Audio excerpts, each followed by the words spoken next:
అరే వచ్చిన బుజ్జి ఇక నీ అయ్యవకు తెలియకుండా దొంగ ముళ్ళలు కట్టిన పైసలు ఏమైనా ఉంటే ఒక 50,000 రూపాయలు ఉంటే ఇయ్యరాదు, పుణ్యం ఉంటుంది. అవసరమైతే 3 రూపాయల మిత్యాన్ని ఇస్తేనే దండం పెడతా. ఏ గానం రూపాయలు నా దగ్గర ఎక్కడియే? ఆయన ఇప్పుడు అంత డబ్బులతోని నీకు పనేమొచ్చిందో అది చెప్పు. కొంపదీసేనన్నా తాగిన పైసలు కట్టాలనా ఏంది?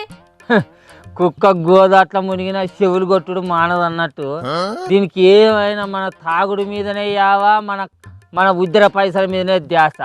ఆయన ఆన్లైన్ అంగట్లలో పాసిపోయిన బువ్వలు కొనుక్కొని తినే పుల్లగాను మోకుంది. గయాన్ దగ్గర గనిగనం రూపాయలు ఏడుంటారా? నువ్వే చూడు, నీ పిల్లని అడగరా రాలకదా కూడా. అరే తాత, నా టైం వేస్ట్ చేసుకోకే, పుణ్యం ఉంటది గాని. ఇంతకి నీ ముచ్చటేందో చెప్పరాదు? అది సర్కారు 7 బరాండీల షాపుల కోసరానికి టెండర్లు ఎత్తంది. అట్నే అంచనా 7 ఎత్తనాన్న చేసి మన అడ్డ రోడ్డు కాడ ఉన్న బరాండి షాపును గెలవాలరా. దాని మీద జోర్దార్ రాములు బరాండి దుకాణం అని పెట్టాలి. కొత్త రూపాయలు సంపాదించాలి. 7 లాభం బాగుంది, మంచిగా సంపాదించాలి. ఓహో, ఆ ముచ్చట తెలుసా తమరు సంగడ బింగడ ఎగిరేది? ఆయన ఇంతకు బరండి షాపు టెండర్ వేయాలంటే ఫీజు ఎంతనో ఎరికేనా? ఎంతే ఉన్నది.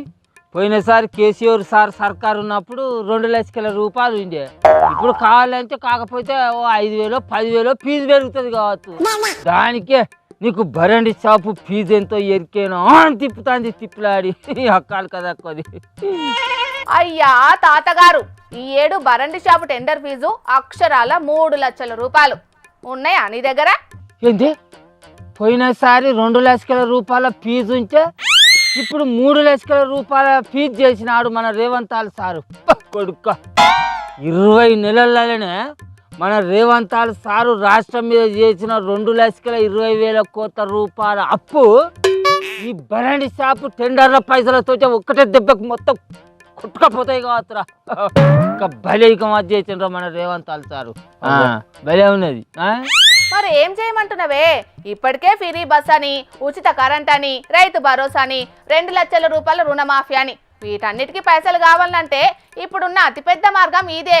అందుకే సర్కారు ఈ ఆలోచన చేసినట్టున్నది.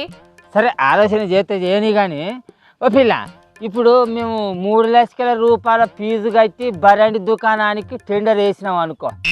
డబ్బున ఒకవేళ మాకు ఆ టెండర్లల్లో మాకు బరాండి దుకాణం తేరలేదు అనుకో, మరి మేము వచ్చిన 3 లక్షల రూపాయలు మాకన్నా ఇస్తారా, లేకుంటే మరి అవి సున్నరగా అన్నట్టేనా? అబ్బా, ఆశ దోష అప్పడం.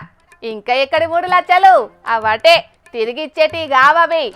ఇట్లనే ఈ టెండర్ల మీద సర్కార్కు దగ్గర 1,500 కోట్ల నుంచి 2,000 కోట్ల దాకా లాభం వస్తుంది. ఎరికేనా?